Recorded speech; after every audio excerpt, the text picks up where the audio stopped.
الحمدللہ الحمدللہ رب العالمین والصلاة والسلام علی محمد الامین اعوذ باللہ من الشیطان الرجیم بسم اللہ الرحمن الرحیم۔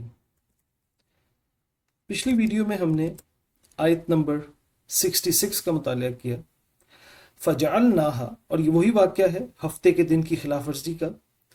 تو اللہ تعالیٰ فرماتے ہیں کہ پھر ہم نے، یعنی ان کو اس سے پچھلی آیت میں تھا کہ ان کو ذلیل بندر بنا دیا، اور پھر اللہ تعالیٰ فرماتے ہیں کہ فجعلناہا، اور ہم نے بنا دیا اس کو، عبرت، نکالن، عبرت، لما، ان کے لیے جو بین یدیہا، ان کے سامنے ہیں، یعنی ان کے دونوں ہاتھوں کے درمیان ان کے سامنے، وما، اور جو خلفہا، ان کے پیچھے ہیں، وموعظۃً، اور نصیحت، للمتقین، متقین کے لیے نصیحت۔ اس کا رواں ترجمہ دیکھ لیجئے۔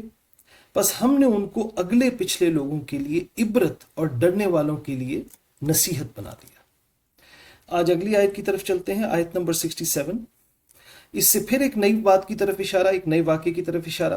ہم جانتے ہیں جو اسلوب ادھر اختیار کیا گیا ہے، ایک ایک دو آیتوں میں مختلف واقعات جو بنی اسرائیل کے ساتھ، جب سے وہ فرعون کے دربار سے نکلے، مصر سے نکلے، اور پھر ریگستان میں پھرتے رہے، پھر 40 سال کی سزا کے طور پر ریگستان میں رہے، اس کے بعد پھر وہ فلسطین میں داخل ہوئے، اسی دوران ان کو تورات دی گئی، اسی دوران انہوں نے بچھڑے کو بنایا۔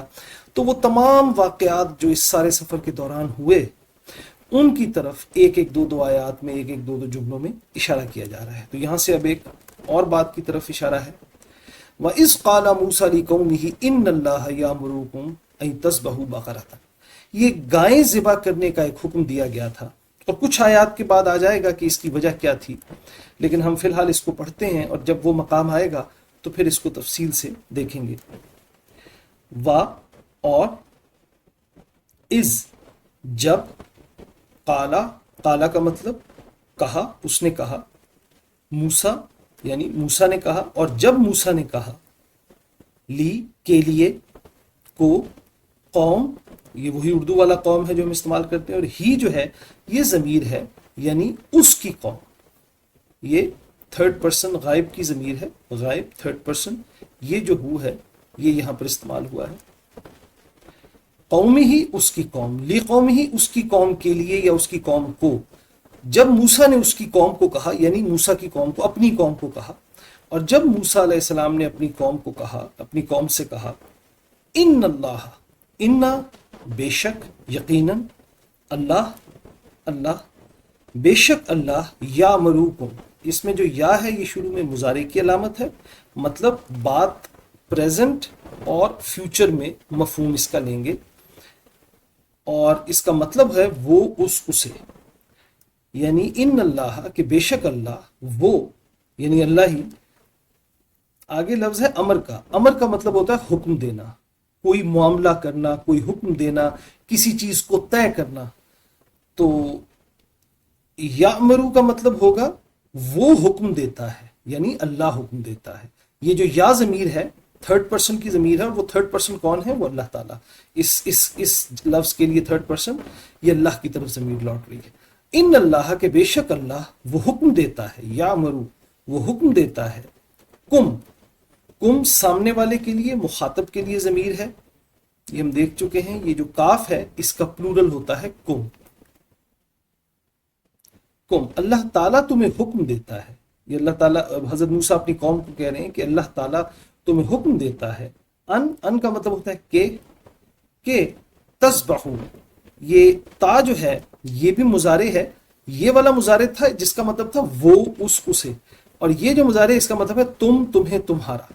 یہ دیکھیے یہاں پر یہ والا مضارع، یہ تا،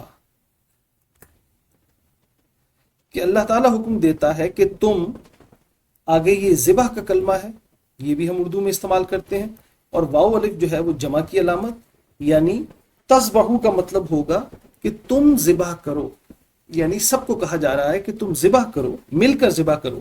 اس کا مطلب یہ مشترکہ حکم تھا، ہر شخص کے لیے علیحدہ علیحدہ حکم نہیں تھا۔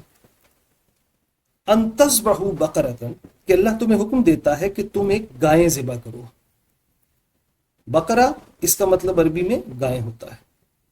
رواں ترجمہ دیکھ لیجئے، اور جب موسیٰ نے اپنی قوم سے کہا بے شک اللہ تمہیں حکم دیتا ہے کہ تم گائیں ذبح کرو.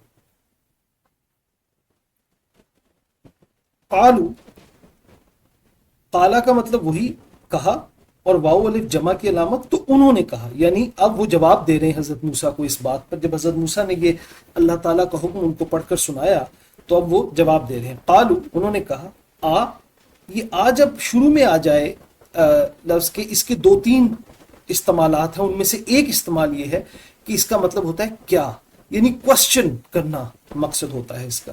اس کے علاوہ اس کے بھی دو تین استعمالات ہیں، وہ ہم انشاءاللہ ساتھ ساتھ دیکھتے جائیں گے.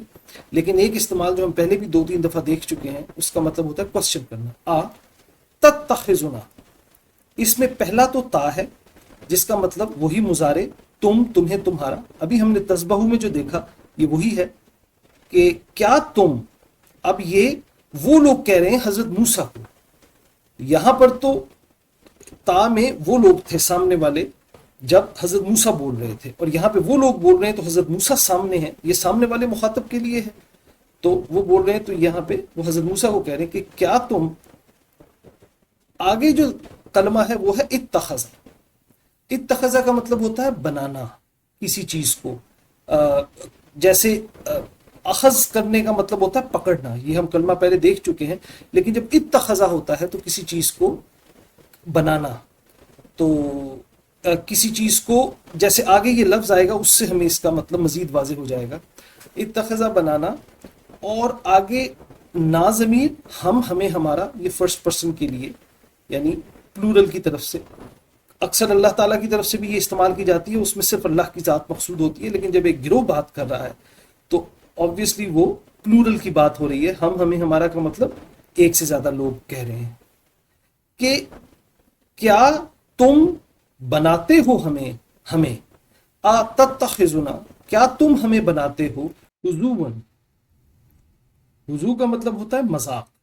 تو کیا تم ہمیں مذاق بناتے ہو، یعنی ہمارا مذاق اڑاتے ہو، یا ہمیں مذاق بناتے ہو، ہمارے ساتھ تمسخر کرتے ہو، ہمیں مسخرہ بناتے ہو. یعنی وہ یہ بات سن کر، اللہ تعالیٰ کا یہ حکم سن کر، ان کا جو پہلا ری ایکشن تھا وہ یہ تھا کہ یہ کیسا حکم ہے جو اللہ تعالیٰ نے دیا. یعنی ان کا پہلا ری ایکشن یہ تھا کہ تم ہمارے ساتھ مذاق کر رہے ہو کہ کائنات کا رب ہمیں ایک گائے ذبح کرنے کا حکم دے رہا ہے. تو یہ ان کا پہلا ری ایکشن تھا. قالا، اس کا جواب حضرت موسیٰ نے دیا. قالا، کہا، اعوذ. یہ اعوذ میں دیکھیے ابھی ہم نے یہ بات کی تھی کہ الف کے کئی استعمالات ہیں اگر لفظ کے شروع میں آئے تو. ایک تو یہ کوشچن کے لیے آتا ہے، اور دوسرا یہ مضارع کی علامت کے طور پر آتا ہے. یہاں پر دیکھیے ہم نے ضمیر میں یہ آخری دیکھیے مضارع الف ہم نے لکھا ہوا ہے زبر کے ساتھ، یعنی اس کا مطلب ہوتا ہے میں، میرا، مجھے، متکلم. تو یہ یہاں پر مضارع کے طور پر آیا ہے، میں، میرا یا مجھے. اور آگے جو کلمہ ہے آز کا مطلب ہوتا ہے پناہ مانگنا. معاذ اللہ ہم کہتے ہیں، نعوذ باللہ، اعوذ باللہ، یہ وہی کلمہ ہے، اس کا مطلب ہوتا ہے پناہ مانگنا. تو اعوذ کا مطلب، یہ جب الف اس کے ساتھ ملے گا تو یہ اعوذ بن جائے گا. تو اعوذ کا مطلب میں پناہ مانگتا ہوں، باللہ، بے ساتھ سے کو ذریعے سے اللہ، میں اللہ کی پناہ مانگتا ہوں. باللہ کا مطلب اعوذ باللہ، میں اللہ کی پناہ مانگتا ہوں. یہاں پہ اگر الف کی جگہ نون لگا دیں، جیسے یہ دیکھیے نون جو ہے وہ یہ فرسٹ پرسن متکلم لیکن پلورل کے لیے، تو اس کا مطلب ہو جائے گا کہ ہم پناہ مانگتے ہیں. اعوذ کا مطلب میں پناہ مانگتا ہوں، نعوذ کا مطلب ہم پناہ مانگتے ہیں، تعوذ کا مطلب تم پناہ مانگتے ہو.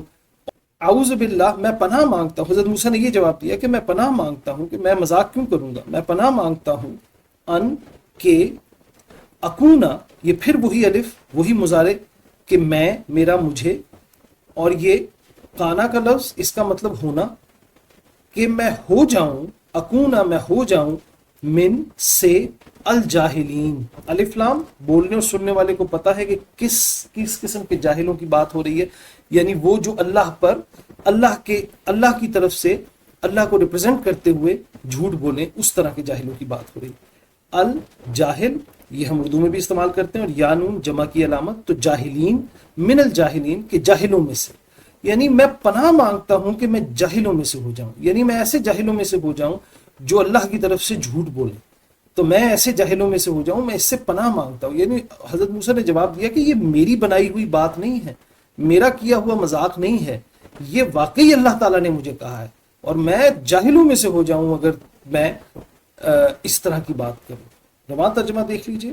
اور جب موسیٰ نے اپنی قوم سے کہا بے شک اللہ تمہیں حکم دیتا ہے کہ تم گائیں ذبح کرو، وہ بولے کیا تم ہمارا مذاق بناتے ہو؟ اس نے کہا میں اللہ کی پناہ مانگتا ہوں کہ اس طرح کا جاہل بن جاؤں، یعنی اس طرح کے جاہلوں میں سے ہو جاؤں کہ میں مذاق بناتا پھروں خود اللہ تعالیٰ کے احکامات کا. تو اس سے ان کو اس جملے سے ان کو پھر یقین ہو گیا کہ یہ واقعی اللہ کی طرف سے ہے، اور حضرت موسیٰ نے ان کے ساتھ کوئی مذاق نہیں کیا. انشاءاللہ یہ واقعے میں اگلی 2-3 آیات میں، بلکہ 4-5 آیات میں یہ واقعہ کور ہوگا. تو انشاءاللہ تعالی اگلی آیت کی طرف کل جائیں گے. وآخر الدعوانا ان الحمد للہ رب العالمین.